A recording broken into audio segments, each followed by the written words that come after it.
Laporan polisi balasan dibuat lantaran mereka merasa tidak melakukan seperti apa yang dituduhkan Sunan Kalijaga dalam laporan polisi yang dibuatnya, yaitu pemukulan dan penyerangan.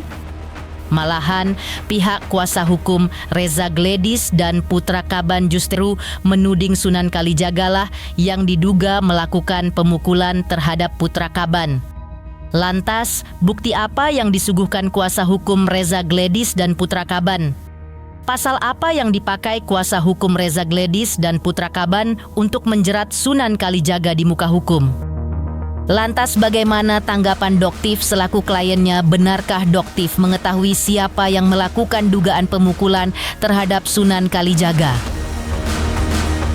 Pemirsa, bersama Intens Investigasi, kami hadirkan kabar terkini, terpercaya, dan teraktual. Tetapi sebelumnya, jangan lupa untuk like, subscribe, dan juga share channel YouTube ini.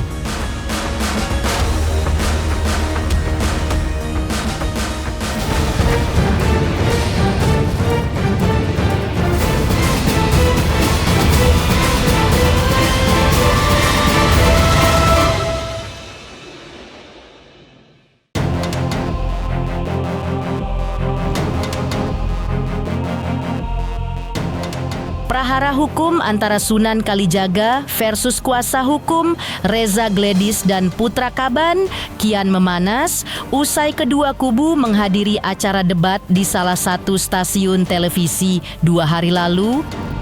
Hal itu terlihat dari aksi saling lapor polisi kedua belah pihak. Usai Sunan Kalijaga pada 2 hari lalu melaporkan pihak kuasa hukum Dr. Reza Gledis ke Polres Metro Jakarta Selatan, giliran pihak kuasa hukum Dr. Reza Gledis dan Putra Kaban yang balas melaporkan Sunan Kalijaga ke Polda Metro Jaya kemarin. Laporan polisi dilayangkan pihak kuasa hukum Dr. Reza Gledis dan Putra Kaban lantaran pihaknya tidak merasa memukul Sunan Kalijaga. Menurut mereka, justru Sunan Kalijaga dan timnya lah yang memukul sosok bernama Putra Kaban.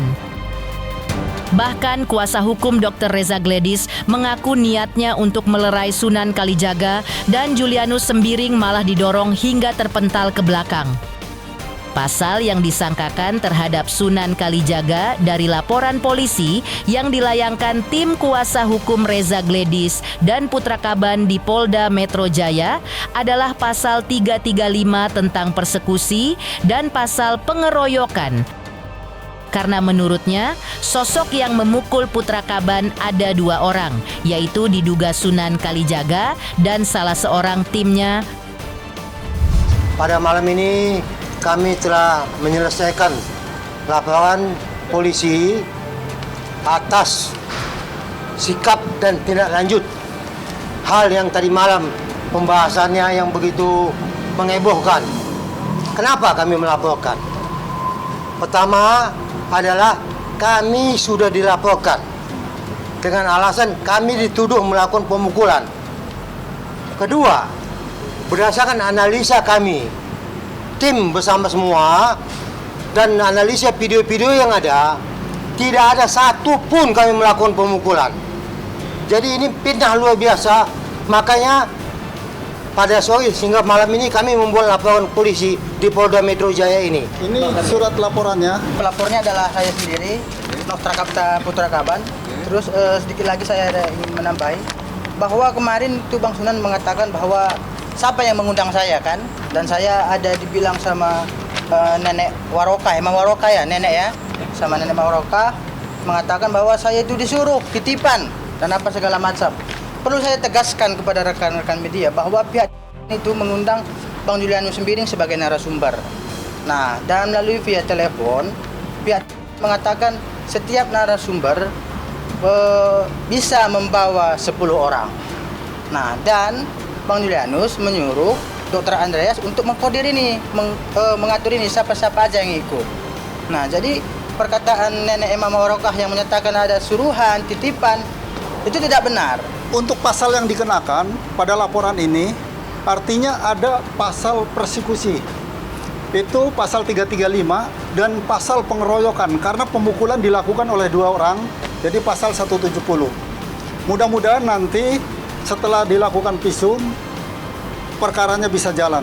Terlapornya untuk sementara, karena yang satunya kita tidak tahu, tetap itu Sunan Kalijaga yang kita lakukan.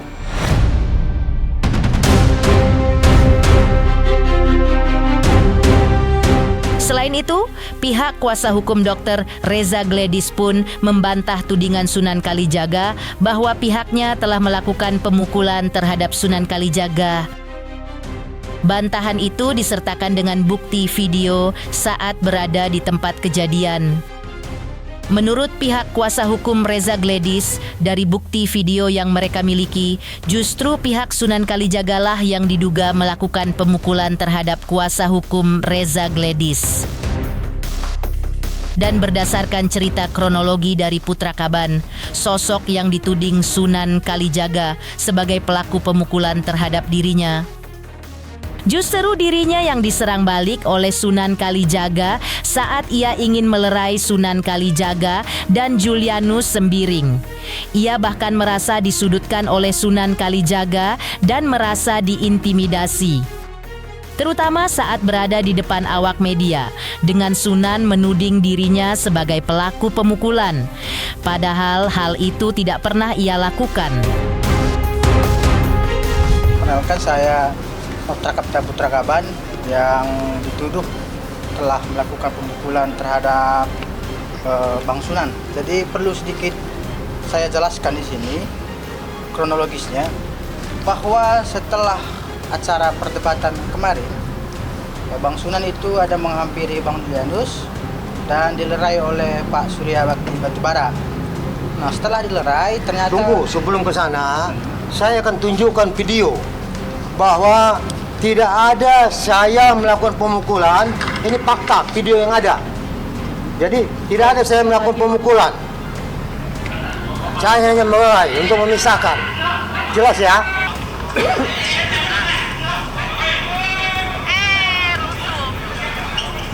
Cukup ya, jelas bahwa saya tidak ada melakukan pemukulan. Justru saya melerai, saya didorongkan oleh Saudara Sunan. Jadi ini luar biasa framingnya yang menyatakan saya dipukul, saya memukul. Akibatnya saya dilaporkan ke Polres Jakarta Selatan. Kenapa kami kemarin maju ke dalam perkelahian antara Sunan dengan Julianus? Kami lihat sepanjang perdebatan itu telah terjadi arogansi yang luar biasa oleh Saudara Sunan. Itu yang pertama. Kedua, kami lihat bahwa Saudara Sunan mendatangi Julianus dengan gaya dan model-model arogansi untuk mengantisipasi bahwa kita tahu Saudara Julianus juga masih muda. Kami sebagai orang tuanya wajib untuk menenangkan dia, menenangkan emosinya, sehingga kami maju untuk tujuan kami melerai permasalahan yang ada. Ternyata begitu baik tujuan kami, ternyata kami didorong dan dilemparkan begitu saja oleh Saudara Sunan. Jadi begitu kita sudah kaji, ternyata unsurnya terpenuhi dan kami coba diskusikan setelah konseling, ternyata diterima laporannya. Alhamdulillah pada malam ini laporan sudah diterima, tinggal akan dilakukan visum malam ini juga. Nah, untuk membuktikan kalau ada pemukulan dari Saudara Sunan Kalijaga, kami bawa rekaman yang kami cari. 2 rekaman video. Yang pertama ini, Sunan melakukan pemukulan kalau di video sampai 3 kali. Yang satu lagi dilakukan oleh rekannya Sunan Kalijaga. Ini 3 kali dilakukan pemukulan. Seingat saya Bang ya, di pipi sebelah kiri sekali oleh Bang Sunan. Terus kawannya yang baju biru ada 3 kali. Bagaimana mau salah menjalan petenteng-petentengan begitu? Mau salaman bagaimana? Lihat kan selama perdebatan, arogansi, kesombongan, kecongkakan. Luar biasa. Dia merasa pengacara terkenal. Kami ini kan tidak dikenal. Kami orang kampung, katanya. Tidak ada dia mengatakan apapun. Hanya gayanya. Saya melihat gaya dia datang bukan untuk bersalaman. mengetahui kuasa hukumnya yaitu Sunan Kalijaga mendapat dugaan penyerangan dan pemukulan dari kuasa hukum seterunya yaitu Reza Gladys dan Andreas Situngkir.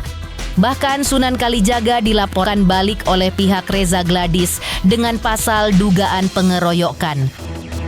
Waduh, dokter kan nggak di sana, jadi nggak tahu. Iya, kita nggak tahu soal Kita kan itu, nggak tahu langsung soal yang itu, ya. bersangkutan aja yang jawab ya. Itu kan omongan hukum, ya. Itu kan urusan Iya. hukum, ya. Bisa, itu kan hak warga negara. Setiap orang tuh berhak untuk melaporkan jika menduga ada suatu tindak pidana, maka dilaporkan biar diproses, biar jelas dan terang benderang semuanya.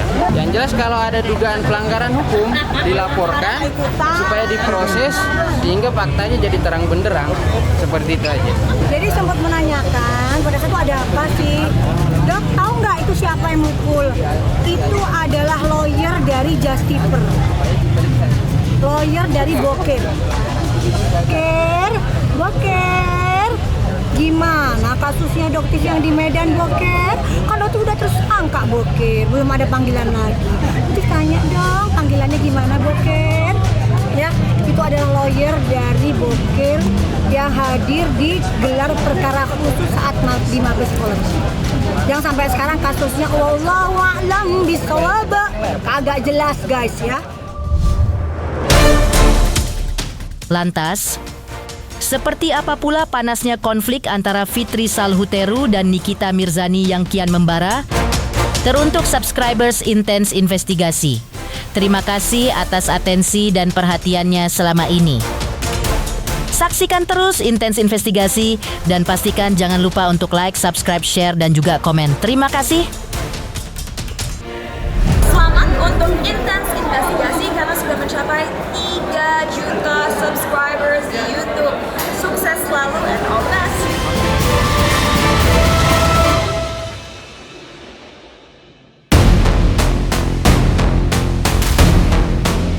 Konflik panas antara Nikita Mirzani dengan Fitri Salhuteru kian membara. Fitri tak hanya berdiri di pihak Dr. Reza Gladys dalam kasus yang menyeret Nikita Mirzani menjadi terdakwa dan ditahan. Kemarin, Fitri Salhuteru juga bersedia menjadi saksi dari pihak Fadel Bajideh dalam kasus yang dilaporkan Nikita Mirzani ke Polres Metro Jakarta Selatan terkait hubungan Fadel dengan Laura Meizani Mawardi alias Loli. Menjadi saksi di pihak Fadel bagi Fitri Salhuteru adalah hal yang biasa saja, alias bukan suatu masalah. Ya biasa aja lah, saya sesak kalau ditanya anak, kan kalian tahu kelemahan saya anak. Jadi tanya seputar apa yang saya tahu tentang Laura aja. Saya nggak tahu ya, ini kan menjadi penilaian juga ya, apakah keterangan saya nanti akan meringankan atau malah memberatkan, kan saya nggak tahu. Tapi saya datang ke sini karena ya diminta untuk memberikan keterangan apa yang saya tahu. Tentang hasilnya apa ya tentu saya nggak tahu. Apa yang bisa saya gambarkan, orang saya ketemu Fadel, dia udah jadi terdakwa di sini ya, mudah-mudahan aja doain. Untuk pesan saya cuma satu ya, saya ada di sini itu untuk menitipkan pesan kepada netizen Indonesia. Seandainya nanti masalah ini selesai, stoplah ngebully anak-anak ini ya. Loli sudah mendapat hukuman dari dunia maya, Fadel sudah mendapat hukuman juga di sini. Izinkan mereka meneruskan hidupnya, mempunyai masa depan lagi, haknya mereka. Ya sudah, saya nggak bisa berkata-kata, stoplah berkata-kata yang menyakitkan untuk Fadel dan Loli. Kan tadi saya sudah bilang, saya tidak membenarkan perbuatan Fadel. Fadel salah ya. Saya di sini hanya dimintai keterangan sepengetahuan saya saat Loli berada di London sampai pulang ke Indonesia. Karena memang ada percakapan itu, tapi saat Loli udah di Indonesia, saya tidak mau berkomunikasi lagi. Karena apa? Karena sudah ada di negara Republik Indonesia. Banyak saudaranya, ada ibunya gitu. Fitri Salhuteru pun menyebutkan bahwa dirinya tak gentar sama sekali dengan Nikita Mirzani. Bagi Fitri Salhuteru, sosok Nikita Mirzani bukan siapa-siapa lagi. Hal itu dikatakan Fitri Salhuteru sebagai balasan atas pernyataan Nikita Mirzani sebelumnya bahwa Fitri Salhuteru bukan siapa-siapa lagi di matanya. tidak ada luka di hati Fitri Salhuteru terhadap Nikita Mirzani, juga tak ada dendam. Meski dulu mereka bersahabat baik, namun kini keduanya terkesan bermusuhan. Bagi Fitri Salhuteru, hal itu mungkin sudah menjadi jalan hidupnya. Kenapa saya harus takut? Apa alasannya saya harus takut? Saya kan tidak melakukan apa-apa di sini. Saya akan memberikan keterangan yang memang diminta untuk saya berikan keterangan yang saya tahu. Ini kan mengenai anak ya. Ini mengenai anak. Jadi pesan saya pokoknya sekali lagi terserah urusan saya sama ibunya seperti apa, tetapi anak jangan dilibatkan. Saya berdiri di sini untuk dua-duanya, untuk anak remaja yang bernama Loli, Laura, dan untuk Fadel. Mengejutkan, konflik panas Fitri Salhuteru versus Nikita Mirzani yang kian membara. Lantas, seperti apa pula pandangan hukum Hotman Paris dan Irjen Pol Purnawirawan Ricky Sitohang atas sidang Nikita Mirzani versus Dr. Reza Gledis? Pemirsa Intens Investigasi, jangan lupa saksikan terus Intens Investigasi dan pastikan jangan lupa untuk like, subscribe, share, dan juga komen. Tim redaksi Intens Investigasi juga mengucapkan banyak terima kasih kepada semua subscribers. Hingga Intens Investigasi kini sudah mencapai 3 juta subscribers. Selamat untuk Intens Investigasi karena sudah mencapai 3 juta subscribers di YouTube. Sukses selalu and all the best.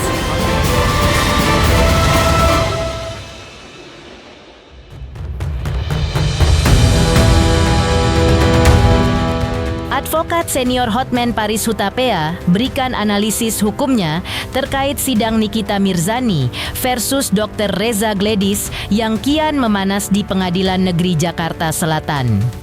Menurut Hotman Paris, kasus tersebut janganlah berfokus pada percekcokan Nikita Mirzani dengan jaksa di ruang sidang, tapi lebih baik Nikita Mirzani fokus pada dakwaan atas dirinya.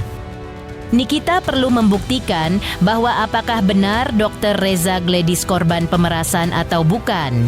Dan Nikita juga perlu membuktikan bahwa dirinya bukanlah pelaku pemerasan sebagaimana dituduhkan Dr. Reza Gledis. Tak hanya itu, menurut Hotman Paris, Nikita juga perlu membuktikan bahwa dirinya merupakan orang yang diduga menjadi korban dari dugaan adanya pelanggaran izin dari BPOM. Menurut Hotman Paris, jika Nikita Mirzani terus membuat keributan di pengadilan, maka yang akan rugi adalah dirinya.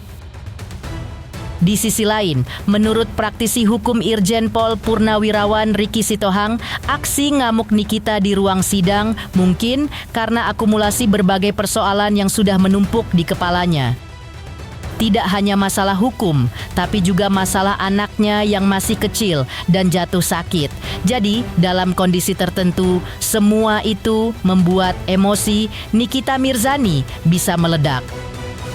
Menurut Irjen Pol Ricky Sitohang, perlunya peran kuasa hukum untuk memberikan pemahaman terhadap Nikita Mirzani. Itu nanti malah merugikan kita kalau terus-terusan kalian serang aparat gara-gara itu. Fokus kepada dakwanya. Korban pemerasan. Benarnya dia korban pemerasan? Ya, kalau memang dia punya banyak masalah, dugaan pelanggaran hukum, dugaan melanggar peraturan BPOM, itu korban enggak? Saya sudah bilang bahwa kalau kau tetap bikin keriburuhara di situ, kasih komentar yang sangat aneh-aneh, itu malah membuat hakimnya marah. Pada akhirnya kan dia yang mutus, ngerti nggak? Ya, pada akhirnya kan dia yang mutus. Ya, jadi cara terbaik adalah fokus kepada substansi hukumnya. Kalau para pendukungnya Nikita itu misalnya ribut-ribut di medsos soal apakah benar tuduhan pemerasan, dia misalnya bisa buktikan ini produk skincare ini melanggar aturan, ini melanggar aturan, itu baru hebat. Itu baru hebat, artinya dia mendukung Nikita dengan cara menyerang substansi tuduhan. Dia membantu Nikita dengan cara mematahkan tuduhan gitu loh. Mungkin Nikita pada saat itu ya kena ya, maklum ya, kita sadar juga ya. Saya kalau yang benar saya katakan benar. Saya yakin nih kita melakukan tindakan itu karena sudah kegelayutan di kepalanya sudah bertumpuk.